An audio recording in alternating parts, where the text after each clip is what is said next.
Brennan, what was your first job? Oh man, my first job was at a mechanic shop. What about you? Yeah, I was a box boy, but I think it's crazy that you went from being a mechanic to being a YouTuber to being into music to now being in podcasts. Yeah, it's crazy. Our guests went from being a janitor to being a well-known rapper. Man, let's introduce them. But first, welcome to Share Your Scare, where we talk to real people and hear real stories. I'm your host, Brennan Taylor. This is my co-host, Jake Taylor. What's up? And today we have on the future of rap, one of the best lyricists I know personally. Let's introduce DAX to the podcast. Man, let me do my little intro. Man, it's your boy Dax, and we back at it like a bad habit. If you want something better, go grab it in today, baby. We finna make a big play. Come on. Yes, yes, I'm sir. talking about. Bring that been a energy, while. man. Wow, it's been a while since I saw it. We were just talking off podcast. It's been like 2 years. About 2 years, man. Sheesh, man. What you been up to in this time? Like, especially during COVID right now, like what you been up to? Man, the MO for me is I've been making music. Yeah. I've been working out, hooping, and staying out of the way. Right on. You played basketball in college, right? Yes, sir. Yeah. Yes, sir. I played at 3 schools in 4.5 years. Really? Wow. So you were pretty serious about basketball. Oh, it's my life. So how did you get into the scene of rap? Man, so you want me to do the whole story? Yeah, I want to hear the story. Okay. So, from Canada. Okay. Right? So, growing up in Canada, I think when I was about 11 or 12, like up until 11 or 12, I was just, I would say, living. Okay. I was here, I was doing what I was doing, Right. no real focus. Autopilot. Yeah, autopilot, Definitely. for an 11-year-old. so, third grade, we moved from inner city Ottawa, Ontario. I'm from Canada, born in Newfoundland. I'm actually a Newfie. Newfie. Yeah, you can't even get off of the island unless you, take a plane. Really? Left around when I was, Wow, 2 I years never even old. knew that. So I don't have the accent because I left so early. Uh-huh. But yeah, I'm a Newfie. Shout out to my Newfie people. Newfie. I've never even heard of a Newfie until right this moment. Yeah, it's a crazy thing. It's probably I'm proud of it. How many people are on that island? Man, Do you know? not very many. 6. Not very many. Yeah, 6. It's like now there's 3. Yeah, I wouldn't say there's no artist from a place like that. Damn, so you're the one and only. Yeah, you know what I That's mean? dope. Who's a quote unquote rapper. Yeah. Yeah. It's like the complete opposite of Yeah. what one would assume a Right. rapper comes from. Anyways, so go to Ottawa, which is the capital of Canada, and then live in the inner city of Ottawa, then move to Orleans, 3rd, 4th grade.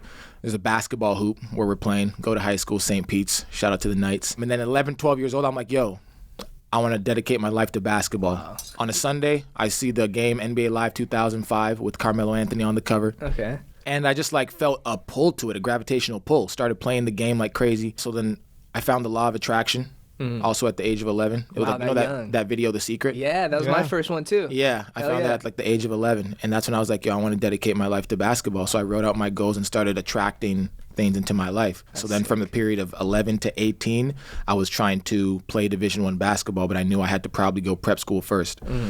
Bunch of things happen. Leave Canada. By the grace of God, I meet a dude at a bus stop. There's a man named Ray Evans. Always shout to him. That's my guy. He brought a fake prep school into Ottawa, Life Christians Academy, and they used to practice at the YMCA where I would go every day after school. Okay. So he's always talking to me, hey, man, I could help you out, but I'm not really paying attention to it. We ended up playing his school in an invitational. Someone films it on an iPad. He sends that video to Kyle Lindstedt, who coached that Sunrise Christian Academy in Wichita, Kansas. It's hard to tell the story. There's so many freaking things. Yeah, you travel a lot, man. Yeah, so then I fly out there. Buddy Hield also went there. Shout out to Buddy Hield. He plays in the NBA for the Sacramento Yeah. Kings, killing his shit. Congrats on your new contract, Hell my yeah. G.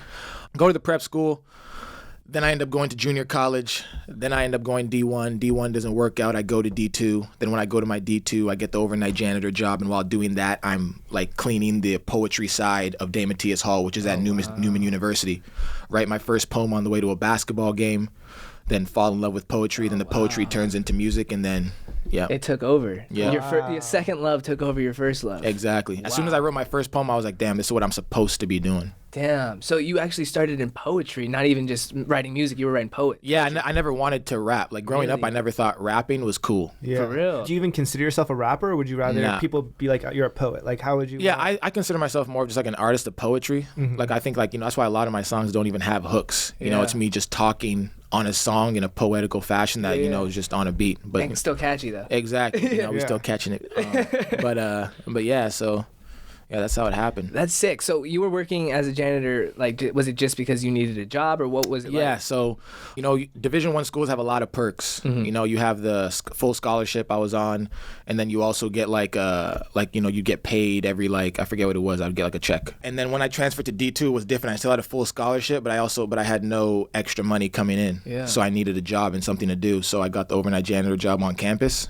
And then I was doing that for 2.5 years. Wow, 2 years. What was that like? It was, for me, I enjoyed it because it was out the way. No one's bothering you. No one's telling you what to do. It's at night. I would work from 8 to 12 every night. Then in the summer, I'd work from 8 to 3. Damn. But no one's hounding you. Yeah. And I work hard, so I would get my shit done as fast as I possibly could. Then I would work on my craft. That's sick. Yeah, because I know there was a little bit, some memes going on every time you post that video. They're like, oh, the guy that's the janitor is talking again. They love that. Actually, I want to make a movie. Yeah, dude. Something like that. Who knows? That is sick. So your family, seeing you go from being basketball to just being a poet, were they very supportive throughout? Yeah, I've always been the guy where it's just oh, that's just Daniel. Just let him do what he's doing. He's not going to change his mind no matter what we say. Yeah. So when I first started basketball, it was no, we just want you to, go to school and do the normal thing. But then they saw how obsessive I became with it. Yeah. And ended up paying for school. Then I started music, and my parents were like, well, at least he's not on the spectrum of making negative, dangerous type of music. And it's just poetry, in the beginning. Yeah. So they weren't really concerned because it wasn't really had no negative connotation to it. Yeah. Before basketball and poetry, where did you see your life going? What were you in school for? It's funny, just growing up, my mom just always was just you're going to do great things. When it was basketball, it was do or die. Yeah. And nothing else mattered. I couldn't see anything else. Then all of a sudden I wrote a poem, and then that became the thing. And you said you were how old when you wrote that poem? I was a junior when I wrote the poem, so I was 21. Wow. Or 22. I was 22. So it's never really too late to just figure out what you want to do. Nah. You were 22 and that's when you figured out a whole new path, basically. I mean, once you get up there 80. Yeah, then it's a little bit too old, you know? But no, it really never is. My mom just went back to school. For real, that's dope. Yeah, that's what I think about school. It's it's never too late to go to school, but you can always go back to school, but you can't always go back to the position that you're in right now. Yeah. You gotta enjoy what you're at right now. And you've been doing music for how long now? It's been 4. 4 years. But in terms of music, because the first year-ish was poetry strictly. Got it. And I was trying to make poetry music videos, and I was trying to be the Drake of poetry. That was my goal. What's the goal now?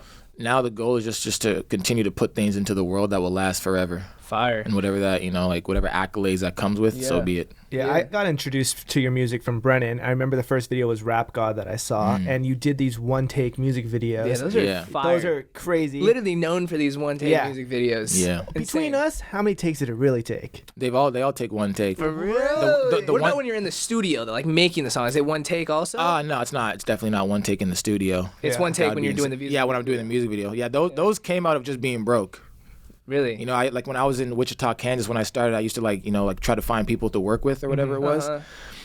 And the actual music videos were too expensive for me at that time because I was making $7.25 an hour. Yeah. You know what I mean? So it was just well, how much would it cost if we just do one take? I just walk in front of the camera and go. So me and my guy named Thad Swift back then, we would do those. Yeah, and those were sick. I mean, that takes a lot for someone to be entertaining on one take. You know what I mean? Stay in that. Because yours, I could sit through and watch them all, but I've seen other people try to do them, and I'm like, this is whack. Yeah, it's tough, man. It's you definitely got to be comfortable. And if you're not, I would just advise guys, take a shot of tequila, man. Yeah, and loosen up a little loosen bit, up, right? Loosen up. And now your music videos are super high produced and stuff. Do you fund them all? Because I know you've always been a really big advocate of being independent and doing all your own. Yep. Do you do all this creating the ideas and everything on your own?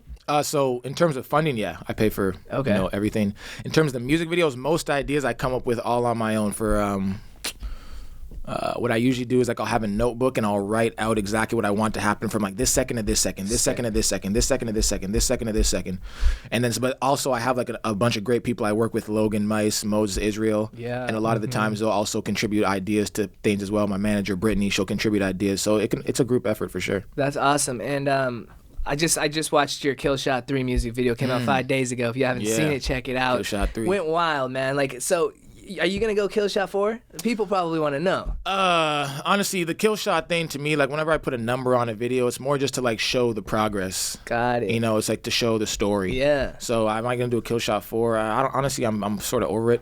What about the She Cheated Again? She cheated again.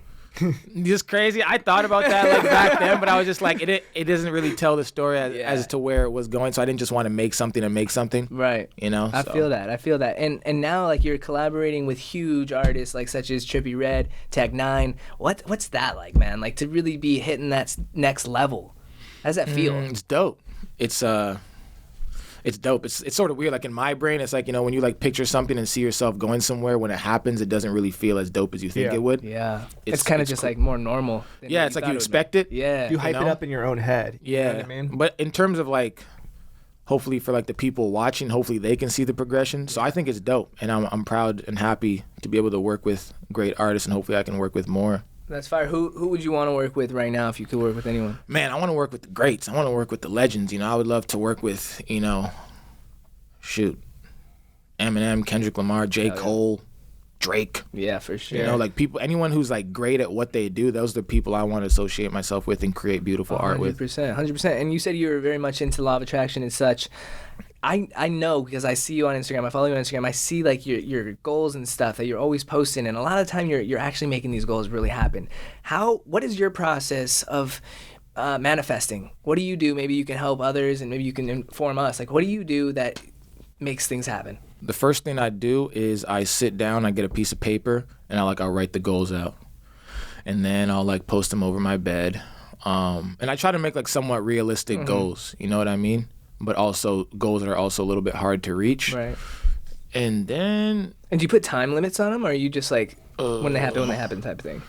Yeah, I'll make like 2020 goals or 2021 goals. I didn't publicly release my goals this year. I think once you get to a certain point, it's not good to publicly release things because there's so much energy people are adding to them, and people might, you know, like see a goal that I post and like try to cancel it out for me before I even get it. So I don't post them like that anymore. But once I write the goals down, then it's just about making them happen. Yeah. You know, the work. I noticed that you get your song names tattooed on yourself a lot. Depending on the song. Okay. Why is that?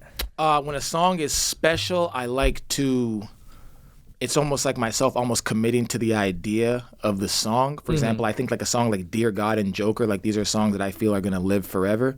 So for me, it's nothing to just like put the word, you know, I have Dear God here on my body. Right. I think it's a commitment to myself and also to the commitment to the idea. The first, I think, video that I saw, I'm trying to find it on your channel right now, it was the She Cheated Again one. Oh, here it is. It's the one you posted 2 years ago, 21 million views, where you had the gun facing at the mirror. Yeah. What happened to make you inspired to write that song, if you don't mind sharing that story? It was a situation I was in.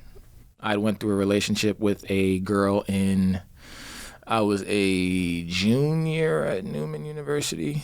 Yeah, and the song was inspired by what happened in that relationship. Damn. So that really actually happened. Is all your songs like true to happening to you?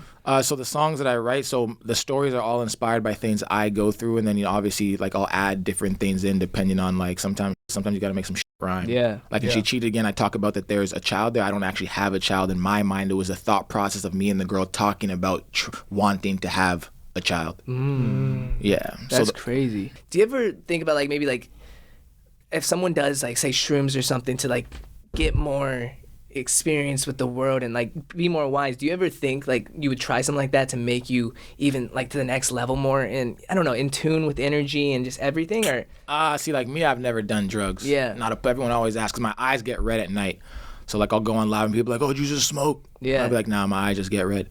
But like for me personally, I feel like my mind is already like over there, so I just feel like drugs would not be good for me. That's why I'm more of an alcohol guy. Okay. You know, because it just sort of adds confidence. When I drink, sometimes I want to work out. For real? Yeah, like when I drink tequila, sometimes I just want to work out. It's crazy. So man, I just want to rip my clothes off. So yeah, for me, drugs is not the thing. Yeah. Because I just always feel like I'm already in that other dimension. So I don't want to like, I'm scared to like try it and then like, damn, maybe I'll, you know, be gone for good. Yeah. I talked to this one, she was a psychic medium. She said alcohol comes from the root word like al-ghul, which is like ghosts. Yeah, like a ghoul. Like when you drink, you know, people say, oh, you're not acting like yourself right now. It's because your spirit leaves your body and a different spirit who is lounging around jumps in you as like a host. And like that's why sometimes like your eyes go different when you're drinking, or people say like you're not acting like yourself. Well, it's because it's not you. Yeah, no, I would agree. Sometimes they do say like, oh, this is like the real you when you're drunk. Like me, I'm a happy drunk. Okay. Like I'm not a, you know. You ain't fighting people. Nah, I've never been a fighter. Okay. You know what I mean? Like last fight I had was probably like fucking 6th grade. Really? You know, or a couple on the basketball court. Did you win? I don't know. I think it was like a 3-part series. I think I won like 1 or 2, or 1, and then he won 1. I forget what it was. And I was also in a little wrestling league back. We used to like have a little wrestling league. Yeah. And I was like interim champion at one point. But Hell yeah, man. So don't throw down with DAX. Yeah, it's pretty lit. But yeah, I remember the first time I drank. I was like 17 in my basement, and I had a Heineken. Sick. Right? And because like I was so committed to basketball that I didn't party throughout high school up until like 17. Sick. Okay. Right? Good. Yeah. So I'm in my basement. I'm about to go to my first party. Crack open a Heineken. And I remember taking a sip, bro, and I had a head rush. Really? Yes. So mind you, this is a guy who's never been to a party. Yeah. I pull up to the party and I was so social. Really? And everyone was just like shocked. Yo, Daniel's at a party. He's fucking talking to people. Like, you know what I mean? Yeah. So I start boom, boom, boom, social people. I'm hitting on girls and shit. I'm feeling good. And I was like, wow, alcohol makes me more confident. Wow. So then there became this thing where I was like, yo, it would be awesome to be just tipsy all the time. Because like when I was That's dangerous, huh? Well, I never did it. Okay. But like there was this discrepancy of like, yo, when I'm like just a little bit tipsy, I feel more confident as a person. That's true. And I almost became envy of that guy. Because like he was so much more Like cooler than you, basically. yeah, cooler than me. Yeah. So it became this thing where it's like I was constantly trying to catch up to him. And like now that I'm older, I've become better. Like I would say I'm closer to being that guy, but I'm still not him. I feel that. Huh. That's Interesting take on that. Yeah, I mean, I feel like whenever I drink, like, I mean, it depends. Like, sometimes That dark stuff will get you. Yeah, every liquor does different things. I really never realized that until I think it's till quarantine, because that's when I've kind of like tried them all. Because I was bored, you know, different times I'll have different things. Yeah. We bought a bunch of alcohol for a video. We have this video series where we do like TikTok drinks. Like, we'll copy what people do on TikTok and we make these drinks. So we had to buy like every alcohol to try this out. So I had like all these different alcohols. So we figured, you know what, let's get drunk off each one and see what it's like, you know? And we realized like every one really does treat you different. I had vodka. I don't think I'll ever drink vodka again. Like that just makes me black out. I just forget what the hell happened. I had Jack Daniels. I didn't realize the difference between alcohols until I went on tour with like Tech Nine like a couple about a year and a half ago now. It was like 55 shows, and like I drink before shows. You know, I'm not ashamed to say it. I drink before shows. A couple shots of tequila. Never hurt nobody. Going, right? Work out, all that shit. But the dark alcohol I did one time on tour, I didn't like how I felt. Really? And I got a little rowdy. That's crazy, yeah, because I did, the first time I ever had dark alcohol was Hennessy. It was in Vegas at a pool party, and I liked it. It made me feel like it was summer vibes. That's what it felt like to me, but I had like a Hennessy and Coke, and I was vibing out there. Wow. So that was the only time I ever had the Hennessy, and I was like, I kind of like that. Yeah. I think once you start drinking in a row, and then you switch one time, that's when I really saw the difference. Yeah. Dude, what was going on tour? It was going on tour with Tech Nine, like the first big thing. Yeah, that was my first ever tour. Yeah, what was that like? Man, 50 amazing. shows? 55. 55 shows. Yeah, wow. it was Is that like insane. every night? Did you have breaks? Damn near. I mean, sometimes it would be like 6 or 7 in a row. Wow. Yeah. Wow. You know, just imagine this, right? Imagine like stepping into a room where like potentially a bunch of people don't f with you. Yeah. And you have like 15 to 20 minutes to convince these people like you. And that's what it was like for me every night, because there was all these different things like, you know, happening back then or whatever it was. Well, sometimes people would like a lot of people, if you don't meet me or know me, like you might not know if you f with me or not. Right. You know? So it's like shows would sometimes start, and in the beginning I'm talking about people just stiff, just like. Oh, like a tough crowd. Oh. But then by the end, they're like, like going like this, you know what I mean? But like that feeling of just like having to get up in front of people like that is just insane. Yeah, that seems like a lot, man. I mean, I just saw this viral clip of XXXTentacion in 2017 at a performance, and some guy runs up and clocks him, knocks him out on stage. And it's like, are you ever afraid of something like that happening? Like, because people are unpredictable. Well, I think the best thing that you can just do in life is just make sure, just put out positive energy. Like me, like I said, I'm not from any type of background of anything like that, so I don't necessarily worry about those things because that's not what I'm. Right. So, in terms of that, but I don't even know what else to say. That's pretty much all I have to say. I had some guy who was trying to road rage me this morning as I was driving somewhere. I the metro bus that goes through and that has two lights like back to back, and it said like turn green, but then when I got to that green part, it was red, and I was like, I don't want to get a motherfucking ticket for crossing this thing, so I stopped, and this guy's honking, flipping me off, and I pulled over to park where I was parking. He rolled in the window and he's like yelling at me, and I literally was like, I usually get angry, but I didn't. Oh, I literally was like, calm down, bro. I just was looking at the sign. I didn't want to get a ticket, and he's like screaming at me, and I was like, just calm down, bro. I love you. Have a good day. Yeah. And he like drove off, and people mimic your energy, Yeah, and I feel like that, like I could have gone so far with it. You know what I mean? I could have been like, screw you back, like whatever. But like, I feel like you never know what could happen. Yeah. Like you don't know who this dude is. He's gonna get out with a wrench or get out with a gun. And, it's like, is it really worth it? It's not worth it. And I would tell all people, just always breathe in situations. That's one thing I am. Like I'm a guy that like when I get angry, I just go to sleep. For real. Like when I feel like depressed, quote unquote depressed or whatever it is, I just go to sleep. That's smart, because like sometimes I'll fuck up and I'll start saying something, and as soon as I open my mouth, I already know I fucked up. Yeah. Or you get on social media and you just say some stupid stuff. Yeah. You know what I mean? Like speaking on something that like doesn't even involve you. Yeah. Exactly. That's the biggest thing. I wanted to touch on, because we all have shared this story together on the Why music video for Brennan's song. You want to talk about this? We were gonna bring up that one time. This is like breaking news. Listen, no one's heard this nobody story. ever on social media, but Dax actually crashed my car on this set. Did I? Yeah, remember you were driving my truck and you backed it into my homie's yo, I forgot about that. It's right. We had this really hot girl as like playing his girlfriend that day, and I would have been distracted too. I'm not even gonna lie. She was bad. Yeah, she was definitely. No, but I fixed the car, guys. Don't worry. Wow, I totally forgot about that. It's all good. I remember that too, just like being like. Yeah, I come out. I hear Jake's like, "Oh, Dax crashed your truck, by the way," and I was like, "What the f you mean?" Yeah. And it was into like our buddy's car too, so it wasn't that bad. It wasn't like a random like the truck with all the yeah. That's funny. When you got the collab with Trippie Redd, like I heard the song way before. I heard it with Lex because I was working on the song with Lex, and he told me that you got a track with Trippie, and I was like, damn, that's fucking wild. Like I heard it, I was like, that's insane. Like it's a dope track. Everyone go check it out, by the way. Thank you. How did you pull that?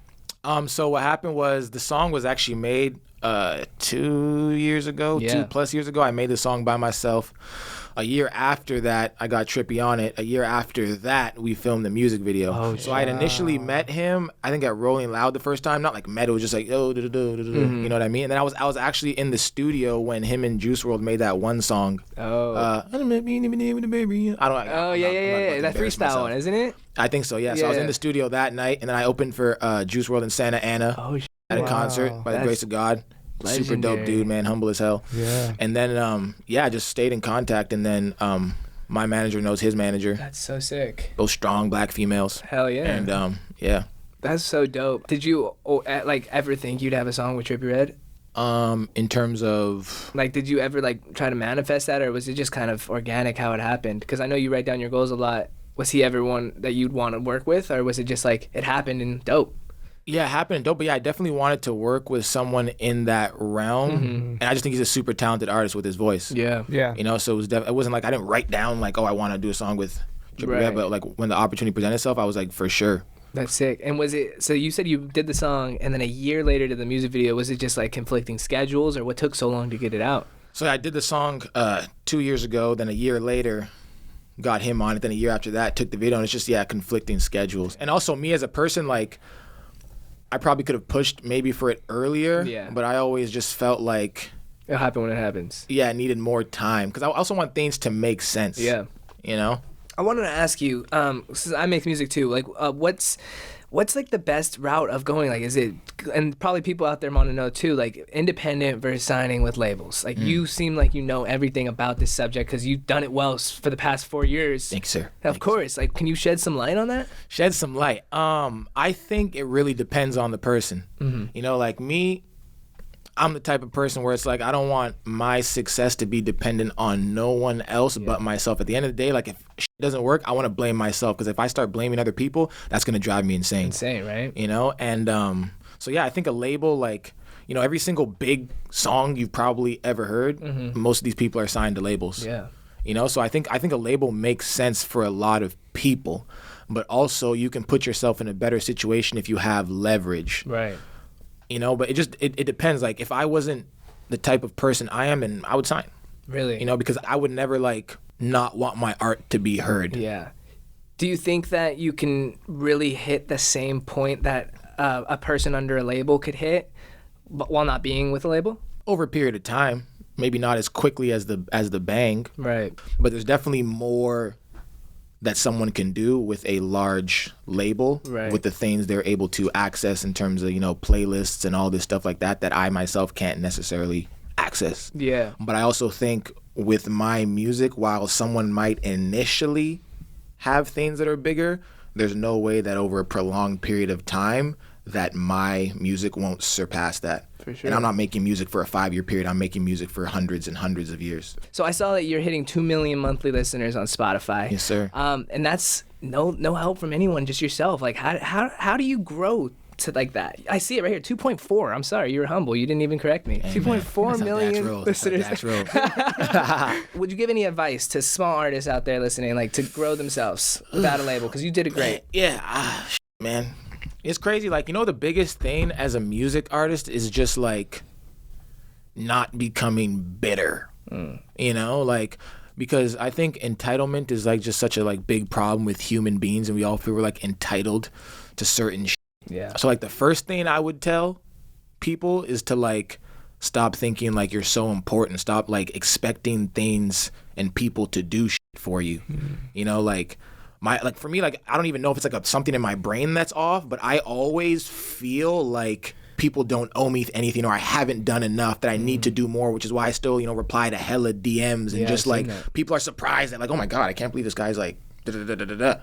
So I think a lot of the times it's just like you have to, like, humble yourself and just be like it's going to be a person by person thing. That's the way I think it. Like, behind every single Instagram account thing is a human being. Yeah. So it's like, if you talk to one person, like one person at a time every day for 4 years, you know, imagine replying to 100 people a day for 4 years every day. It's a lot of people. That's a lot of people. If you're not successful by that point, then your music just sucks. Yeah. You know, so, like, every day I talk to hundreds and hundreds of people, like all the comments on my YouTube, interact with the people who are supporting me constantly. So it's like that, coupled with the music, is a recipe for success. So as an independent artist, you have to be able to take the time to just be like, I'm not that important, and the people who are listening are more important than the music that I'm making. That's for sure. So that's dope. Yeah. That's a dope way of looking at it, for sure. All right, man. Well, listen, the name of the show is Share Your Scare. So, do you have a scare that you're willing to share? Mediocrity scares me. Mediocrity. Yeah. How so? So I got it tatted right here. Chase greatness, elude mediocrity. Anything mediocre, I run from. Really? Yeah. So being mediocre scares me. Can you elaborate on that? Like, what do you mean you run from it? Man, just I just feel like the world, like the way the world is going, just like, even just media is like pushing mediocrity on people. Like, you know, just like, do this, do that. And like, a lot of people don't want to take the steps towards greatness. So like, that's why, like, for me, a lot of the times I find myself like alone, because when I feel like the energy of something is like mediocre, not in a bad way, but just like some people don't like care about shit. Yeah. You know, so it's like I'm constantly just like scared of like falling into mediocrity. Damn. Which is just a mindset. Yeah. So does that mean you kind of distance yourself from everyone? You're just always just kicking it by yourself, or what? Not distance myself from everyone, but like I'm very just selective at the people like I have around me for prolonged periods of time. Yeah. You know, like. Well, you know the saying, it's just like you are who your like closest friends are. Basically, Yeah. you become who they are. Exactly. Yeah, just that stuff just seeps in. It's a generational curse. You know what I mean? Like, you know, you look at all the things that are going on and just the way like people are, it all stems from how they were raised. Yeah. I agree, 100%. Like people who are naturally hateful, people who, you know, bully people. All these things stem from how they were raised and by the parents they watched when they were growing up. And I believe all those types of things are mediocre. Yeah. To be constantly focused on what other people are doing besides yourself. So I fear like having a mediocre mindset, and then that trickling into the kids I have, and then that trickling into their kids, and then their friends, and it just expands, and then you have just this whole nation of people who are just lost. And that also stems from like my music, because now there's people who with me on a music level, people who like are tatting my faces on their bodies constantly. So if I'm showing mediocre tendencies, whether that's, you know, constantly being hateful online, pushing a false narrative, pushing a false lifestyle, all these things are mediocre. So then now I have the ability to, with my platform, fuck up a whole generation of people. For real. So that shit scares me. Oh, wow. Damn. I didn't even really think about it like that, man. Yeah, man, it's deep. Damn, DAX gets you thinking. Yes, sir. That's what you do. You're a heavy thinker, huh? Yeah, that's why like I haven't been doing a lot of like stuff like this, because I know if I get to talking, it just like I start getting chills. Yeah. You understand what I'm saying? So it's like I mean, I try just to stick to myself. With everything that's going on in the world right now, all this hate and everything like that, do you think that we are turning into like our future generations will be hate free because of like what we're instilling into with the media and everything, of like what about how much there's hate, so we're trying to like change the generations of the future? You think we'll ever be at a point like generations and generations on that there like won't be hate? Or you think man, right now the world's at war. I swear to God, I'm about to, like, my eyes are watering thinking about this. Yeah. Like, if you have the wrong people telling the stories, all the readers are Mm-hmm. If you have the wrong person driving the car, the passengers are Yeah. And right now, in my opinion, not everywhere. Mm-hmm. I think there needs to be all types of things going on, but you also need to have a balance so people can have a choice. Yeah. You know? So I just feel like there's so like the people who are telling the stories are not the people who should be telling the stories. Exactly. I agree 100%. So the generation is just like Mm-hmm. Yeah. and it just gets worse and worse and worse and worse and worse. So And how do we get out of that? Like, how does a person of themselves start thinking deeper and get past? Yeah, because how do you know like what even to look into to believe? Like you search on the internet and everything's so swayed one way. Yeah. And you can't like really anything that you go to believe, even about COVID, you're either believing one way or you're believing it's fake. Yeah. You know what I mean? Fake information is free and it's food for the sheep. Yeah, I think we're at a critical time. How do I think it changes? Like I'm not trying to like. I think there's a lot of people who are doing a lot of great things, and there's a lot of great thinkers in the world. And like, I'm not here to gas myself, but there needs to be more people who are trying to push good narratives. Yeah. And those people need to be given the same opportunity as some who aren't. And what they're doing isn't wrong. It's fine. You know, everybody has to feed their family. It doesn't matter, Right. you know? But there needs to be space for those good narratives in this generation. Right. That's it. And the people who control, because there's, you know, like, there's people who have more power to create, you know, what's being heard. Like, there just needs to be more of those good narratives along with the other stuff. Right, but it's hard to like even think about good narratives when we live in a world that's so like in love with drama and negative narratives that, you know, like it's hard to even see that there is another narrative, you know, because if you think about things like think about what sells best on social media, even just in this one little category of life, or even in entertainment, it's drama. You know what I mean? People love that shit. And that's just, if you really step back and look at drama is just a negative thing. Yeah. But like that's just so like loved and pushed. And the people that are like involved with the drama are the people that you know their name. Like it's like a household name for them. Versus like versus someone the people that are doing good for this world that you don't even hear about. Like I just heard about some lady who's turning plastic into bricks, and they're actually stronger than bricks. She's recycling plastic into making them into bricks. Wow. And they're stronger than concrete. That's but, amazing. But what do we hear on the news? You know, what do we see on TikTok? Yeah, and that's what I'm stuff, you know saying. what I mean? We see everything that, you know, we see all these paparazzi people following these young TikTok people because of their drama. You know, it's being they're not like doing something out there saving the world hunger, and that's why they're getting attention. They're getting attention for like their little petty drama stuff. You know? Yeah. It's crazy, man. I think you know I feel like most people don't even like know what they want. Yeah. The reason I feel like I think the way I do is because I feel like I was just like musical wise, I was always an average music listener up until I started making music. I would never go search what's new out, but I thought I f***ed with what I f***ed with until I was like, damn, Why? Right. And like it's like for example, like people don't know they even like my shit because they don't hear it. Right. But no one can tell me, like, there's a reason I have 3 million subscribers and all this stuff, and there's artists who don't. Yeah. You know, because it's like once people hear it, like, oh, this is dope. I don't need to listen to it all the time, but I can definitely see where it should have a place in the grand scheme of what's going on, because it's different. Yeah. You know, so I think there just needs to they need to allow just like more of that. For sure. You know, and it doesn't have to be me. I don't have to be the person. But like my goal is to like inspire for future generations to other people that's like, yo, someone can grow a platform this way, and it doesn't have to be this way. Yeah. 100%, man. That's really well said. You're a great speaker. Thank you. I'm gonna say it. DAX for president. Hey man, I'm Canadian, but nah, I do it though. Maybe the world would be working a little better. Yeah, if it was. man. All that stuff really plays a role, man. Because this is what people don't understand.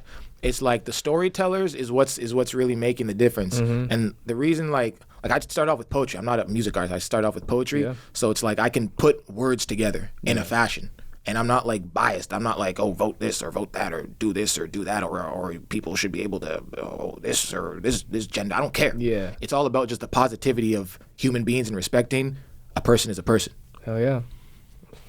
Yeah, amen to that. Amen, right? man. I wanted to touch on one thing because I read it. I read in an interview somewhere that your car lit on fire outside of a McDonald's and you almost died. You want to? Can we hear that story? What happened was, so when I got my license when I was leaving Newman University, like 4 months. So I paid for the Dodge Charger. I knew a girl, and her dad sold cars. I bought the Dodge Charger. It was like $3,000. Okay. I'd saved up for my 725 for the 2.5 years, and I bought a Dodge Charger. Boom, boom, boom. So that was my first time driving. So my first time driving, I drive 18 hours from Wichita, Kansas to California. You know, I remember like getting off the highway in California, being like, wow, these roads are like, this is crazy. You know, it's a new driver to be driving out here. So everything's going cool. You know, I thought I was a big boy. I had my little big body. You know what I mean? Windows down. Nah, never that. So I'm driving, and I just remember like turning on somewhere, and I think I might have hit something. I don't know. Okay. But the cops or the fire people later on had told me my car was leaking. Oh. And I remember driving on the highway, and like people were just like driving by, and they were just like somewhat like looking at me, but I wasn't really sure because I always blast music hella loud, so I don't really know what's going on. So I pull up to the McDonald's. Normal stuff. You know what it is, man. McDouble, small fry, 2 apple pies. Yes, sir. Nowadays it's a caramelized coffee, light cream. Okay. But it's maturing, huh? So all of a sudden there's a fire that lights at the top right corner of my car. Of like the hood. Of the hood. Oh, while I'm ordering right over here, I'm like this, and I'm just like, And you could see it. I could see it. The fire starts. So then I'm just like, yo, what's going on? So I look around. I take on my stuff. Can I get a water cup too? Yeah. So I look around, and then I just hop out of my car, and then I go like I walk in front, and I tell the people behind me, yo, push back, and then the car just. Oh. They were like, you were lucky that this didn't happen on the highway. Oh wow. So you were standing in front of it when it happened? When it happened, yeah, because I got out once the fire started, because I'm not going to stay inside when it's on fire. Yeah. But they were like, yeah, you're lucky you weren't driving. Wow. Because this could have just blown up on you. Wow. Yeah. And what did all the people do at McDonald's? Well, it was crazy. So the sign got lit on fire. You almost burned down the whole McDonald's. Yeah, no. So I remember just like getting out, like, back up. And I go inside. I'm like, yo, the sign's on fire. I'm not sure if the whole building's going to blow. Oh, my God. Yeah.